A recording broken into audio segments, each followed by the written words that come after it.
Well, ladies and gentlemen, welcome to this, and I thought I would stand up just for something a little bit different. Of course, E3 is a mild 8 hours away at the time of recording this. I haven't done my predictions video yet because I haven't had the time, so I thought that I would do it now. Just a little change of scenery, not sitting at the desk because my back kind of hurts.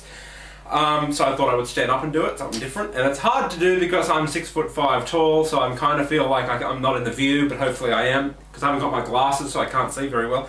But anyway, in order, if you're an Australian and you're watching it tonight, check my Twitter feed. I retweeted a post of all the times that it's on.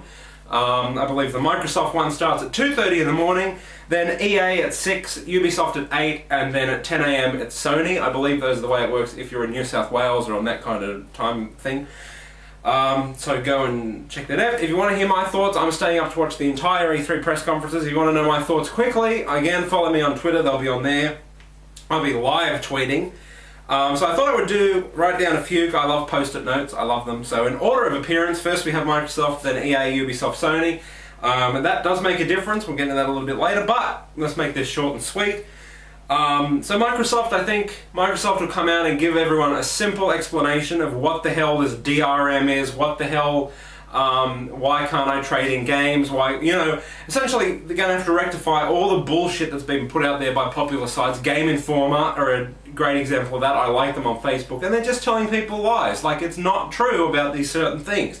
So the general public is confused as fuck. Microsoft have to come out and in simple terms, not beat around the bush, say why this is happening, say who it affects, and say why, you know, what is it about, why it's happening. And then while doing that, they're going to have to justify it. So if it's always online, what is the benefit of having it always online? What is the benefit of having it online every 24 hours? Justify that to us, please, Microsoft. Please. That's what they'll probably come out and do. Then you can expect the usual 50-50 of casual crap that no one really cares about, especially now that they've got the Kinect. They would be stupid to waste that time, but they're going to do it. Hopefully they've got their TV and movies out of their system, so we don't hear about that anymore, but I don't think that's the case. We'll get a cool new IP. I hope it's not more look at that Remedy game, even though that looks awesome. I want to see something new. Brand new, doesn't have to be a launch title, should be, but if it's not, it's not. Something really unique, something new. Apparently Rare are working on something. That would have been good 10 years ago, no, 20 years ago, but Microsoft buried them, so I'm not really interested to see what that is, unless it is a Banjo game that doesn't involve cards. So I want a new IP, and then I reckon my prediction is that we'll get a new Halo, the new Halo game, and possibly a new Gears of War. So that's it for Microsoft. Overall, they'll have a crappy E3. I don't think it'll be fun to watch, but I'm going to, obviously, 2:30 in the morning. Why not, when in Rome? Then EA comes on 3 hours after that. I believe it's 6 AM in Australia. So if you're interested in watching that, 6 AM. I'm watching all mine on Game Trailers. So GameTrailers.com, they stream the entire thing. Have a little after shows and stuff, so it's fun to watch. EA, they will come out, Battlefield, Sports. Sports, Battlefield, Origin, EA, Battlefield, Sports. That'll pretty much be theirs. Those 3 points, Battlefield, EA Sports, and EA Origin, they'll be hitting those hard, very hard, I believe. And then maybe towards the end we'll get a cool new IP, like a completely brand new game. Or maybe even a new Mass Effect, but I'm predicting it'll be Dragon Age 3 that they're going to show, even though we already know that that exists in production. So EA, I think, will be a pretty crappy one as well. But hopefully a new IP would be awesome. And Dragon Age 3, I think you can't go wrong if you show that, because Dragon Age is pretty cool. I like number 2, sue me.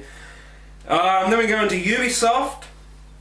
I've called it. There will be a Far Cry 4 announced, or a Far Cry spin-off. I've predicted it. It did massive numbers last year. I don't know why they wouldn't turn it into another yearly thing like they've done with Assassin's Creed. Speaking of Assassin's Creed, we will see a lot of Assassin's Creed stuff. We will also be seeing new features for Uplay that I've predicted. Why do we have to have Uplay, Ubisoft? Please tell us. I'm assuming they'll get up there and say, we've got a new feature for Uplay, everyone, and you're going to love it when you sign into Uplay. It fucking works! That would be an amazing bloody concept, wouldn't it? And of course, Watch Dogs. Can't go wrong with Watch Dogs. That's an amazing game. Can't wait to see more. Even though it wasn't running on a PlayStation 4, fanboys, at the Sony thing, it was confirmed it was running on a high-end PC. So we're yet to really see gameplay for the PlayStation 4, but luckily, Sony are up next with their PlayStation 4. I think that with Microsoft being first, and they announced their price, I believe that Sony will be watching and they will have 2 prices. They will have the price that it will be at, and then if Microsoft has the same price, then I reckon Sony has to undercut it by $50. So I think that if Microsoft announce it for $500 US and Sony come out and say, well, ours is for $49, then I reckon they've pulled the switch on everyone and just decrease the price by $50. I reckon that's what they have to do to get the PlayStation 4 in as many houses as possible. I don't reckon the PlayStation Network will be free anymore. There's too many features that Sony are going to have to invest money in. I don't think it's going to be free. And I don't think the PlayStation Plus will be as good as it is now. I think it will still be around. But I think that might be even more money on top of a subscription. I can't see them doing the PlayStation Network for free. But I think that they'll try and weasel that one out later in the year where they don't have to, because I think this is going to be a negative impact press conference for Sony, because I think they're going to come out and say a lot of the things that Microsoft have done with the DRM and the discs and all that stuff. But again, we don't know anything about that from Sony's side. So some douchebag things like that I think Sony will do a lot of. Hopefully not, but I think they will. There'll be more PlayStation exclusives. I don't think you'll see a multi-platform game on this entire conference. They'd be stupid to do it. They already have all these amazing new IPs and new exclusive games. I mean, Microsoft are going to come out and say, yes, it's best on Xbox, like Call of Duty, and that's really about it. And I reckon there'll be an Uncharted 4. So until next time, those are my thoughts.